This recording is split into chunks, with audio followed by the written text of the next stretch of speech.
നമുക്കിന്ന് ഗൂഗിളിൻ്റെ G board എന്ന് പറയുന്ന ആൻഡ്രോയിഡ് ഫോണിലെ ഏറ്റവും നല്ല കീബോർഡിനെ പരിചയപ്പെടാം. ചാറ്റ് ജി പി ടിയിൽ പോയി ഏറ്റവും നല്ല കീബോർഡ് ഏതാണെന്ന് വെറുതെ ഒന്ന് ടൈപ്പ് ചെയ്ത് നോക്കിയാൽ നിങ്ങൾക്ക് ചാറ്റ് ജി പി ടി കാണിച്ചു തരുന്നതിൽ ഒന്നാമത്തത് ജി ബോർഡായിരിക്കും. ഇത് ഗൂഗിളിൻ്റെ തന്നെ സ്വന്തം കീബോർഡാണ്. നിങ്ങളുടെ ഫോണിൽ ഇതില്ല എന്നുണ്ടെങ്കിൽ ഇത് ഇൻസ്റ്റാൾ ചെയ്യുന്നതിനായി നേരെ നമ്മുടെ പ്ലേ സ്റ്റോറിലേക്ക് പോയി ജി ബോർഡ് എന്ന് നിങ്ങൾ മുകളിൽ ടൈപ്പ് ചെയ്ത് കൊടുത്താൽ ഇവിടെയായി Gboard the Google keyboard എന്ന് കാണിക്കും. ഈ രീതിയിൽ നിങ്ങൾക്ക് ഇവിടെ നിന്നും ഇൻസ്റ്റാൾ ചെയ്തിട്ടില്ലെങ്കിൽ ഇൻസ്റ്റാൾ ചെയ്യാനുള്ള ഓപ്ഷൻ വരും. ഇൻസ്റ്റാൾ ചെയ്ത് അവിടെ നിന്ന് നിങ്ങൾക്ക് ഓപ്പൺ ചെയ്യാം. ഇവിടെ നമുക്ക് ഓപ്പൺ ചെയ്യുകയാണെങ്കിൽ ഇതുപോലെ ഓപ്പൺ ആവുകയും സെലക്ട് ഇൻപുട്ട് മെത്തേഡ് എന്നുള്ളതിൽ പോയി നിങ്ങളുടെ ഇപ്പോൾ കിടക്കുന്ന ആ കീബോർഡിനെ മാറ്റി നിങ്ങൾക്ക് ജി ബോർഡിലേക്ക് മാറുന്നതിന് സാധിക്കും. ഇനി ഇത് നിങ്ങളുടെ ഫോണിൽ തന്നെ ഉണ്ടെങ്കിൽ നിങ്ങൾ ഉപയോഗിക്കുന്നത് മറ്റൊരു കീബോർഡാണെങ്കിൽ ചിലപ്പോൾ സാംസങ്ങിൻ്റെ ഫോണൊക്കെ ആണെങ്കിൽ അവരുടെ കീബോർഡ് മാറ്റുന്നതിനായിട്ടുള്ള സംവിധാനം ആ കീബോർഡിൽ ഉണ്ടാവില്ല. അത്തരം സാഹചര്യത്തിൽ നമ്മൾ ചെയ്യേണ്ടത് നമ്മൾ നേരെ നമ്മുടെ സെറ്റിങ്സിലേക്ക് പോയതിന് ശേഷം ഈ സെറ്റിങ്സ് എന്നുള്ള ഓപ്ഷനിൽ പോയി ഇവിടെ നിന്നും നമ്മുടെ സെർച്ചിൽ പോയി നിങ്ങൾ ജി ബോർഡ് എന്നിവിടെ ടൈപ്പ് ചെയ്ത് കൊടുക്കുക. ജി ബോർഡ് എന്ന് ടൈപ്പ് ചെയ്യുമ്പോൾ ഏറ്റവും മുകളിലായി ഇതുപോലൊരു ഓപ്ഷൻ വരും. ആ ജി ബോർഡ് എന്ന് എഴുതിയിരിക്കുന്നിടത്തായി നിങ്ങളൊന്ന് ക്ലിക്ക് ചെയ്യുക. ക്ലിക്ക് ചെയ്യുമ്പോൾ നിങ്ങൾക്ക് താഴെയായി കാണാം ഇവിടെ സാംസങ് കീബോർഡാണ് ഇപ്പോൾ നമ്മൾ ഉപയോഗിച്ചുകൊണ്ടിരിക്കുന്നത്. ഓൾ എന്നുള്ളതിൻ്റെ ഇവിടെയായി ഡിഫാൾട്ട് കീബോർഡ് എന്നുള്ളത് ഇപ്പോൾ കാണിക്കുന്നത് സാംസങ്ങിൻ്റെ കീബോർഡാണ്.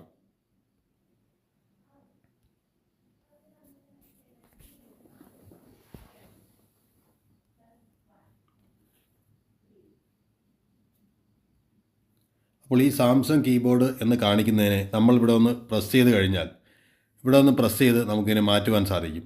നമ്മൾ ജസ്റ്റ് ഇവിടെ പ്രസ് ചെയ്യുക. പ്രസ് ചെയ്യുമ്പോൾ താഴെയായി ചൂസ് ഇൻപുട്ട് മെത്തേഡ് എന്നുള്ള ഓപ്ഷൻ വരുന്നു. നിങ്ങളിൽ അപ്പോൾ ആദ്യം കിടക്കുന്ന ഏതാണെന്ന് നോക്കുക, അതങ്ങ് സെലക്ട് ചെയ്യുക. ഞാനിപ്പോൾ സെറ്റിങ്സ് വച്ചിരിക്കുന്നതുകൊണ്ടാണ് ഇംഗ്ലീഷ് മലയാളം എന്നൊക്കെ കാണിക്കുന്നത്. നിങ്ങളവിടെ ഇംഗ്ലീഷ് ഇന്ത്യ എന്നുള്ളതിൽ സെലക്ട് ചെയ്ത് കൊടുക്കുക. അങ്ങനെ നമുക്ക് സ്വാഭാവികമായും നമ്മുടെ സാംസങ്ങിൻ്റെ കീബോർഡിൽ നിന്നും അല്ലെങ്കിൽ ഏത് കീബോർഡ് നിങ്ങൾ ഉപയോഗിക്കുന്നത് അതിൽ നിങ്ങൾ ജി ബോർഡിലേക്ക് വരുവാൻ സാധിക്കും. അപ്പോൾ ഇങ്ങനെ വന്നു കഴിഞ്ഞാൽ അടുത്തിന് നമുക്ക് ടൈപ്പ് ചെയ്യുന്ന ഓപ്ഷനിൽ പോയി ഇതിനകത്ത് കുറച്ച് സെറ്റിങ്സുകൾ ചെയ്യേണ്ടതുണ്ട്.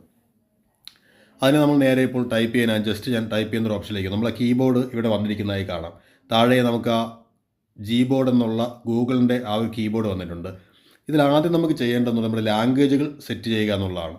ഇതിനെ നമ്മൾ ഇവിടെ കാണുന്ന ഈ ഒരു പൽചക്രത്തിൻ്റെ ഈ ഒരു എംബ്ലത്തിൽ നിങ്ങളൊന്ന് ക്ലിക്ക് ചെയ്യുക. ക്ലിക്ക് ചെയ്യുമ്പോൾ ഇതിൻ്റെ ലാംഗ്വേജസ് എന്നുള്ളൊരു ഓപ്ഷൻ ഏറ്റവും മുകളിലായി വന്നിരിക്കുന്നത് കാണാം.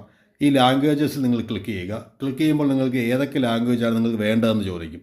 അപ്പോൾ ഞാനിപ്പോൾ ഇംഗ്ലീഷ് ഇന്ത്യയും മലയാളം ഇന്ത്യയും ഞാൻ സെലക്ട് ചെയ്തിട്ടുണ്ട്. നിങ്ങൾക്ക് ഇതുപോലെ ആഡ് ചെയ്യുന്നതിനായി ഇവിടെയായി കാണുന്ന ഈ ആഡ് കീബോർഡ് എന്നുള്ളത് നിങ്ങളൊന്ന് ക്ലിക്ക് ചെയ്യുക. ക്ലിക്ക് ചെയ്യുന്ന സമയത്ത് നിങ്ങൾക്ക് താഴെയായിട്ടുള്ള എല്ലാ ലാംഗ്വേജുകളും ഇവിടെ കാണിക്കും. നിങ്ങൾക്ക് ഏത് ലാംഗ്വേജാണോ വേണ്ടതെന്നുള്ളത് സെലക്ട് ചെയ്ത് അവിടെ നിങ്ങൾക്ക് സെലക്ട് ഓപ്ഷൻ കൊടുത്തതിന് ശേഷം നിങ്ങൾക്ക് അതിലുള്ള ലാംഗ്വേജുകൾ സെലക്ട് ചെയ്യാം. ഞാനിപ്പോൾ മലയാളം സെലക്ട് ചെയ്തു.